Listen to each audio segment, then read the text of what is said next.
Preview Friday, Indiana, Ohio State, Army, Notre Dame. And this is a paddle that can talk. Army, Notre Dame at Yankee Stadium. Oh, look at these courageous gritters here. Yeah, yeah.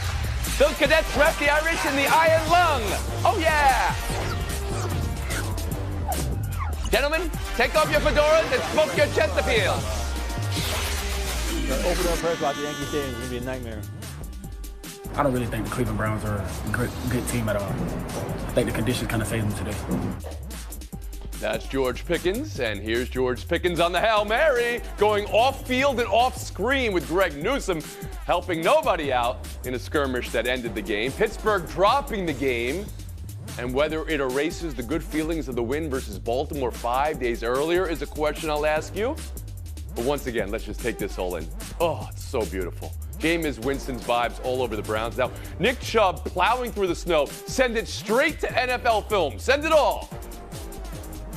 On Pittsburgh's shocking loss and how much credence you give Pickens that he says the snow is what decided this game. Around the horn to Bill Plaschke.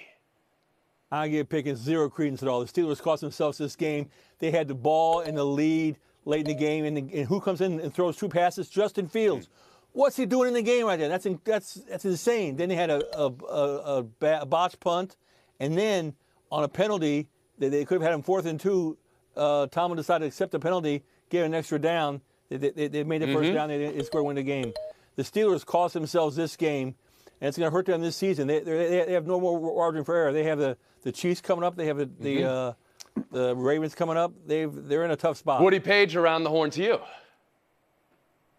That quote was easy pickings as far as I was concerned, because he didn't come from South Florida to play this game. Like there's never snow in Pittsburgh, that they never actually have bad weather right down the road. And he's talking about weather. He's blaming the referees. He's blaming everybody except himself and the Pittsburgh Steelers. And he could have had an opportunity to catch some more passes, but he's saying, oh, the snow was blinding the throws from Russell Wilson. Well, guess what? It was working the other way for the Cleveland Browns. They managed to go down the field at the end of the game and win it. So I don't know why in the world he's talking about it, and I don't know why in the world the Pittsburgh Steelers couldn't get up against a 4-game against a bad team in Cleveland, and yet it's put Pittsburgh in a bad situation now after beating Baltimore. Now they're still going to be behind Baltimore as we get down to the end of the season. Not yet. They still control their own destiny. But J.A. Donde, around the horn to you. You could talk about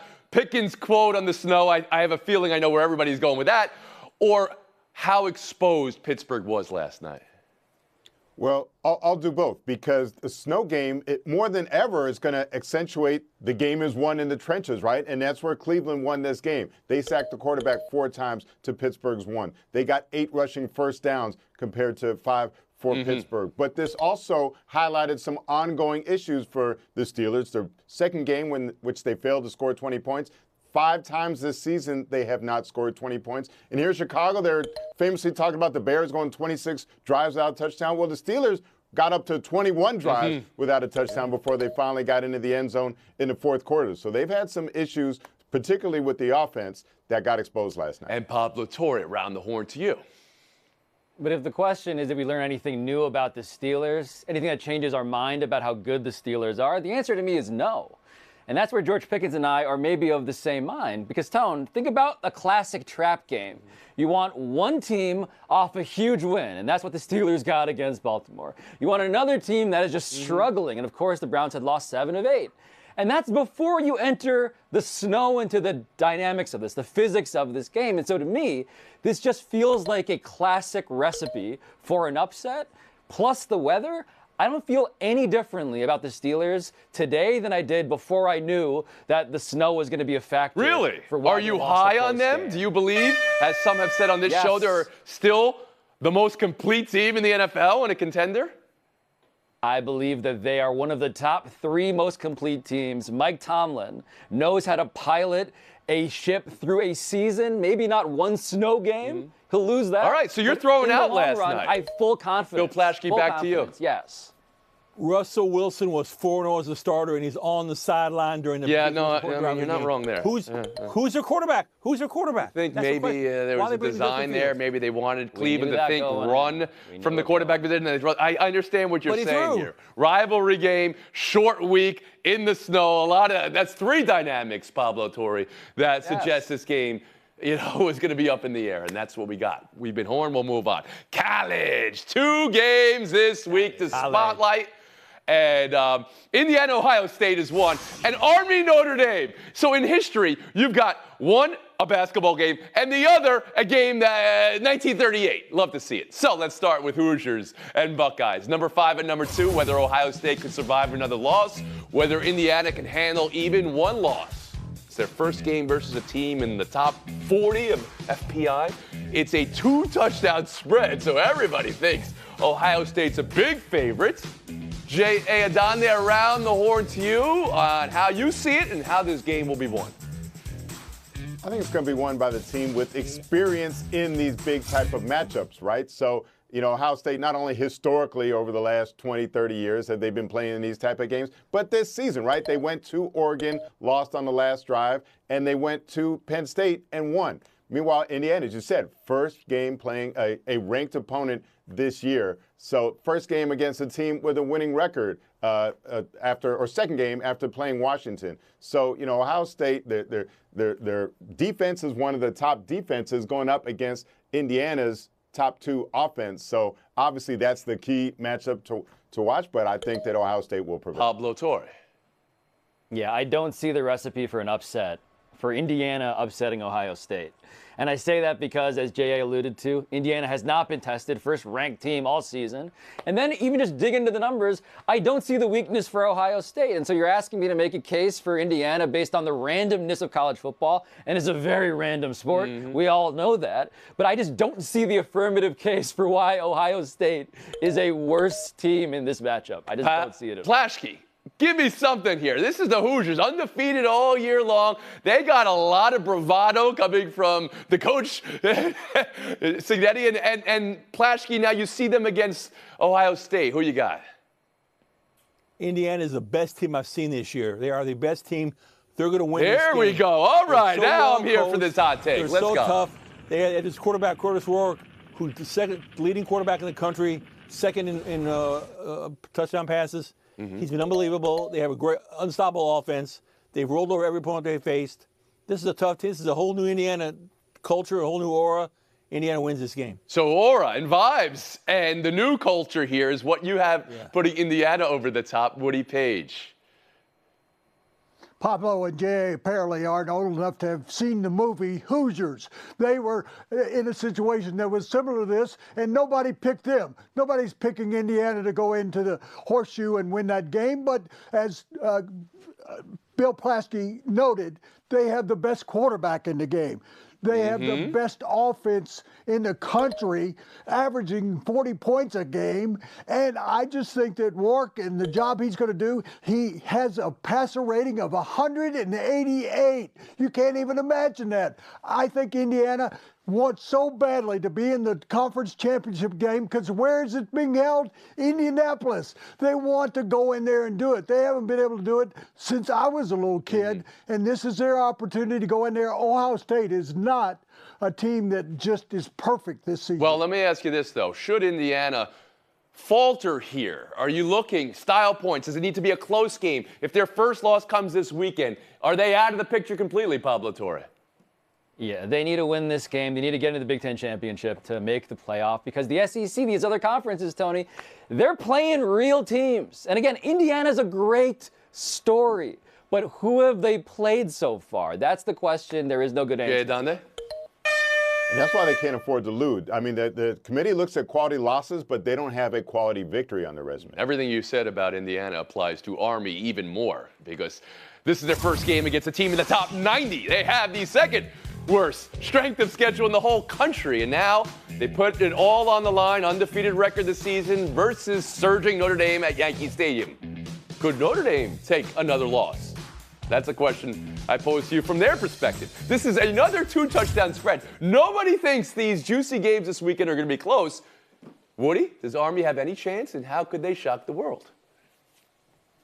Of course they have a chance. I think Indiana at the end of its game is going to say, who's your daddy? I think the great Knights of Hudson are going to beat Notre Dame for the first time. You've got Army over Notre Dame. years. These are the hot takes I'm here for. Break down the game for me. Let me hear it. Make the case. Absolutely. Outlined against a gray November sky. This is the greatest game in Yankee Stadium since the end of the World Series. And I think you'll see the Knights with that option offense. Navy and Air Force have kind of moved away from it, but they are just over and over again able to go down the field because teams are not accustomed to playing against that option offense. And they've got a great quarterback. He sounds like a newspaper I worked for at one time, his name. I just think that this is a team that is so smart, so athletic, that they are going to go in there and beat Notre Dame. All right, so they've lost to a team. But if we're looking for a path to victory, you're saying the offense that they run, which is from those black and white photos in a lot of ways, is something that Notre Dame won't be prepared for. Bill Plaschke, around the horn to you. I'm going with Army, too. They're a unicorn. Really? Notre Dame's never faced anything like it. They're the leading rushing team in the country. They have the fewest turnovers in the country, the fewest negative plays in the country. They're smart. They're tough. And they haven't beaten Notre Dame, I don't believe, since the year I was born. 1955. Yeah, exactly. You know this. All right, even with all that, you're saying this year is different. This Army team is different. Because we've seen Army teams before who don't pass the ball, they run the ball, and, you know, it gets to a certain level. But when they play an opponent like Notre Dame, wow, that's 2 for Army? Pablo Torre, around the horn to you. Yeah, we should keep in mind that when the Four Horsemen ride again in the lead to that story that I don't believe I personally was around for, but maybe you guys were, Notre Dame wins. Yes. So just as a spoiler alert, that's how that story ends. Now, I will say the case for Army is interesting. I can actually sketch a case here, Tone. They control the ball as much as any team in the country. They play the best red zone defense, Army does, in the nation. So to me, there is a case. It's just requiring you, again, to get over the fact that Notre Dame, since they lost to Northern Illinois, has been excellent. Really, really excellent. And Army does happen to throw the football like 6 or 7 times. But you're giving Army a chance. I'm going to take You weren't giving Indiana a chance. You're giving Army a better chance of beating Notre Dame than Indiana. I'm taking Notre Dame, but I am giving Army and a Adonde, greater last chance word than on this. Indiana. Yeah. Red zone offense, Pablo. Notre Dame, I believe it's 34 touchdowns out of the 39 trips to the red zone. Their last 39. They've been beating their last 8 opponents by 30-plus per game, holding their last 5 opponents to less than 14. And let's chill with the nostalgia. Easy roll me on that. Just because they're playing in a place called Yankee Stadium, it's not like they're meeting in the house that Ruth built. All right? But still, required. Suit, fedora, Chesterfield, while you're on your phone looking at Mr. Beast videos for this game. Taking a break. Buy or sell next. I'm taking the Gritters from South Bend.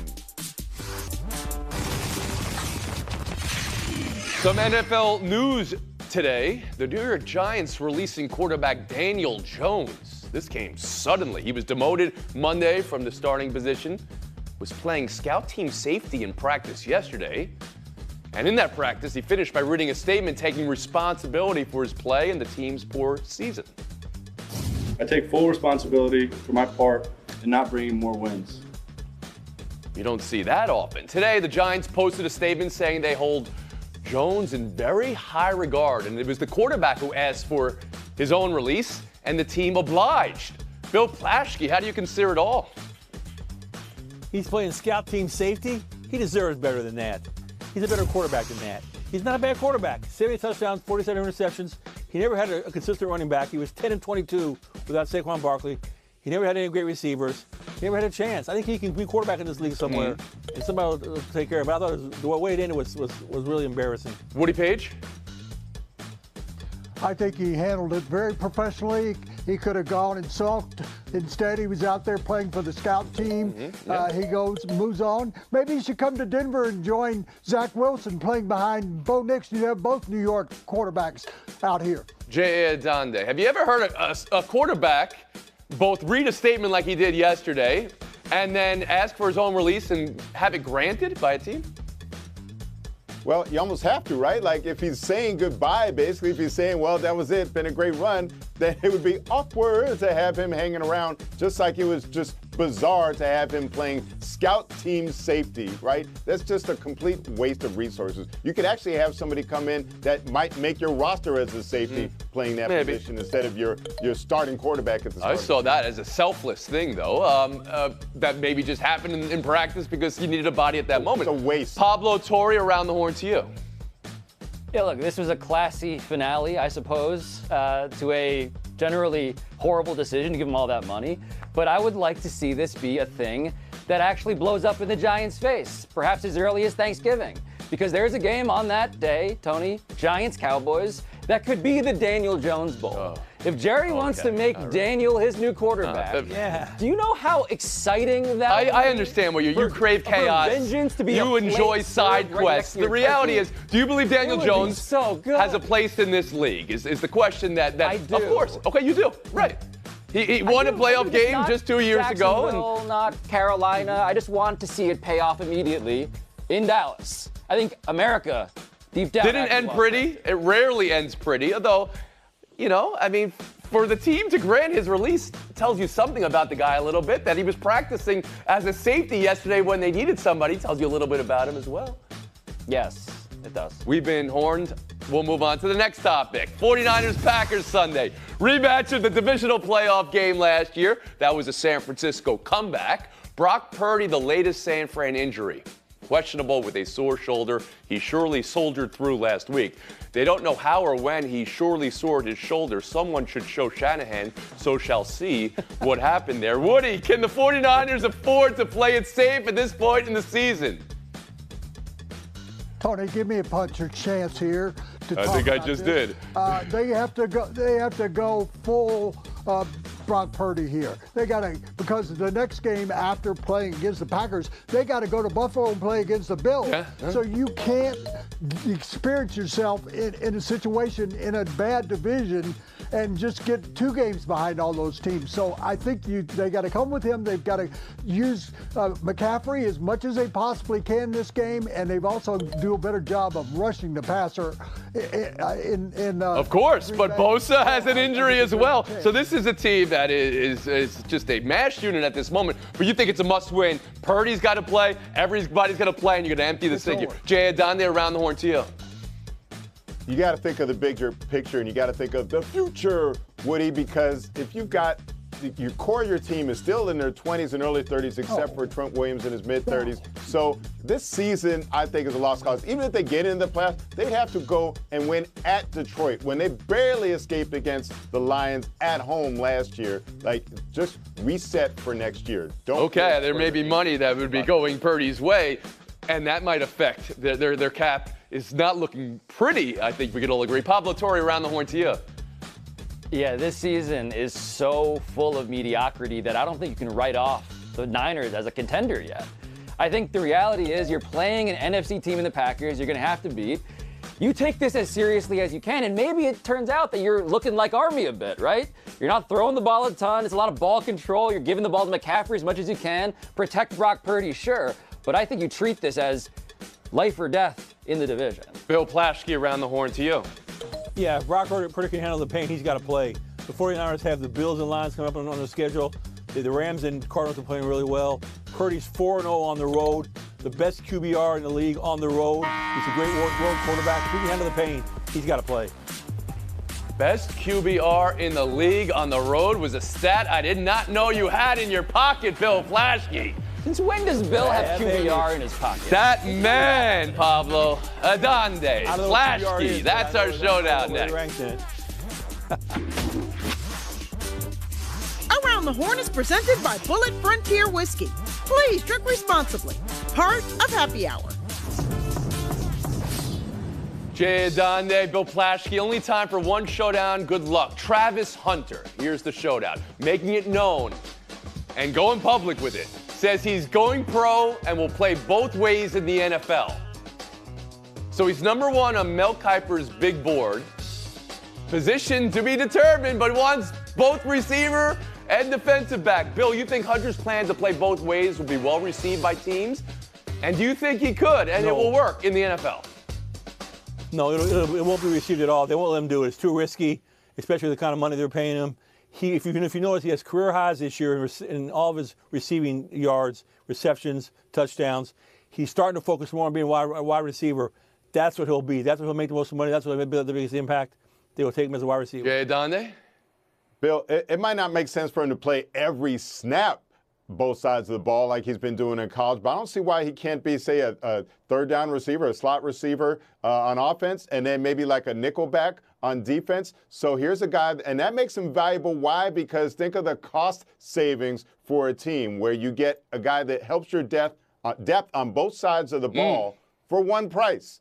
Maybe. I'm not sure if that means you're the first pick of the draft. We've only had 3 wide receivers get taken number 1. We've never had a defensive back get taken number 1. How many could play quarterback? Jay Adande, though, we're in a post-Otani world where you have to have people challenge traditional views and imaginations. Adande gets the FaceTime. Otani was the Dodger. I can win this. There's a lot of talk right now about changing the All-Star game format in the NBA, where maybe you'd have teams line up and they'd play a mini tournament, like a glorified day of pickup ball at the park. Here's what you should do. You should have the Final Four of the NBA Cup played that All-Star weekend. You can keep the All-Star Saturday events. Friday is the semifinals of the NBA Cup. Sunday would be the final of the NBA Cup. You'd get a competitive game, which we haven't seen in a long time. $500,000. With all respect, Jay, you're just trying too hard. Here's what you should do. Have the players play harder when it comes time to play the All-Star game. That's what you should have.